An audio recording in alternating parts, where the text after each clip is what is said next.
92.3 K-Rock presents 5 Minutes with Plain White Tees. All right, so I really just kind of want to start off. I mean, I was reading a lot about you guys, and I want to know just the effect that Delilah's success has had on you guys, you know, since, you know, you released the song, and then, you know, it blew up, you know, about a year after you guys let it out on the album. So I really want to know, you know, how's that affected you guys as a band?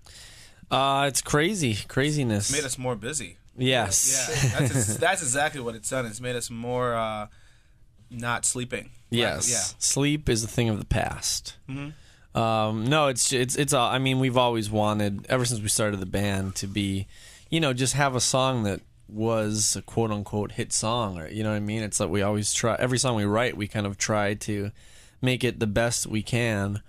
And so the fact that it's Hey There Delilah just has gotten this far, and it's pretty surreal, you know, to see like the Billboard, go to billboard.com and see it at like #1 is, I don't know, I think that's like the definition of surreal, you know what I mean? Did you guys expect that out of Delilah, or were you thinking something else? It was just another song. I mean, like you said, it's an old song. It's actually even older. It's like almost 4 or 5 years old by now, and we released it on a record like 3 years ago. And now we put it as a bonus track on this new record, like you said, and you know, it's just kind of built up this whole time, just kind of underground with fans from MySpace and our shows, singing along, all that kind of stuff. And you know, the label just saw all that reaction that people were having to it and thought it would do good on the radio, and here we are. Yeah, I was, you know, watching a lot of the videos online, even before, you know, dated before the song really broke on radio, and your fans that have been following you guys since the start, really, a lot of that support really helped you guys with the record labels and stuff. Oh yeah, well, I mean, it was because of the fans that we even started getting, you know, noticed by bigger labels and stuff. We were on an independent label, and because we were selling so many records on that label, you know, that's how the majors kind of started noticing us. How's the life on the road been since it broke? I mean, has your touring increased immensely, or? We haven't had a day off in like 8 years, pretty much. Yeah. That's what it feels like, yeah. It's and we non-stop. don't until, I don't know, Not Christmas until, or something. Well, we have a couple days off for like 3 days. Yeah, we have 3 days That's plenty. off. Yeah. 3 days off in 6 months. Hey guys, can we have 3 days off, Plenty. please? You guys, we have to beg. you getting a lot of time to write on the road? Anything in the works for a new release, or? A little bit here and there. Nothing, I mean, there's a few songs, but not ready to record a record yet. Right on. But we're working on it, and, you know, as soon as all this, you know, this record kind of starts dying down, then we'll be right back in the studio. What's the cool part about touring like this? I mean, what bands have you loved being out there with? Anybody in particular? I love touring with, we did a little tour with Panic at the Disco at the end of last year, and that was really fun for me because I really like those guys. I had fun too. Yeah, I mean, and it was like an arena tour, so it was like probably fun for all of us. But What was that like when you guys first went from, you know, playing smaller venues to walking out on stage on an arena for the first time? It's kind it of was crazy. awesome. Yeah. It was, I don't know, yeah, that was also surreal, I guess. It's been a surreal year. Favorite word. Yeah. Hey, it's a That's good like word. the ultimate, like, kind of douchey celebrity word. I think. Surreal? So surreal. He started I think a lot of it's Did just I start that? Yeah. I might have. No. Yeah, he did. No, you Oh, we're didn't. going to go back to the videotape on this later. She knows. She's heard it before.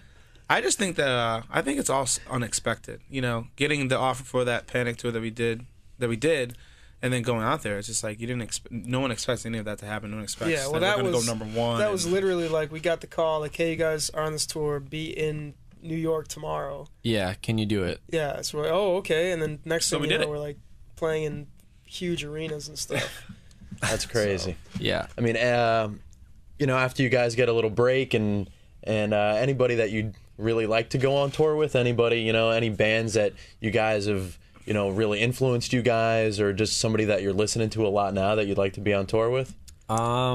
Slayer. Oh, well, this fall we're doing Plain White Tees and Slayer. Yes. I wouldn't have fun with that one. Oh, I don't know. I'd have fun. I know that. This fall we're doing a Fall Out Boy and Gym Class Heroes tour, and I think that's going to be a lot of fun. We've toured a little bit with those guys here and there, but never like a full on tour. So that's going to be awesome. Right on. All right, so just one more around here. I've read a couple conflicting reports as to exactly who Delilah is and how the song came about. So I want to try and clear that up for our listeners.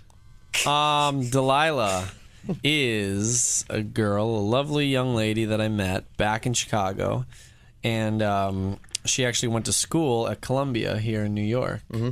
So that's where the New York City line comes from. But I met her one night, very through a friend, a mutual friend in Chicago, and I just thought she was gorgeous, and I told her that I had a song written about her. I was trying to be smooth, and apparently it wasn't very smooth, but that's what I told her anyway. And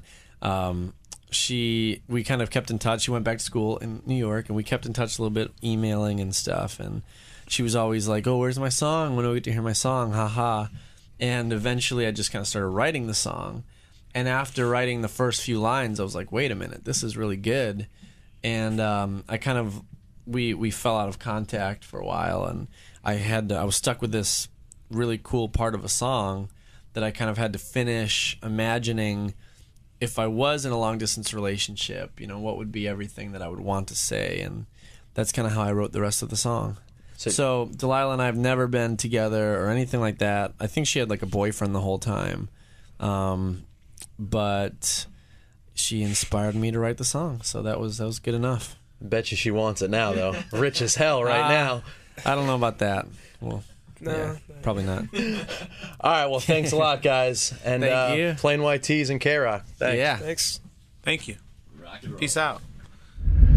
That was 5 minutes with Plain white tees. from 92.3 K-Rock.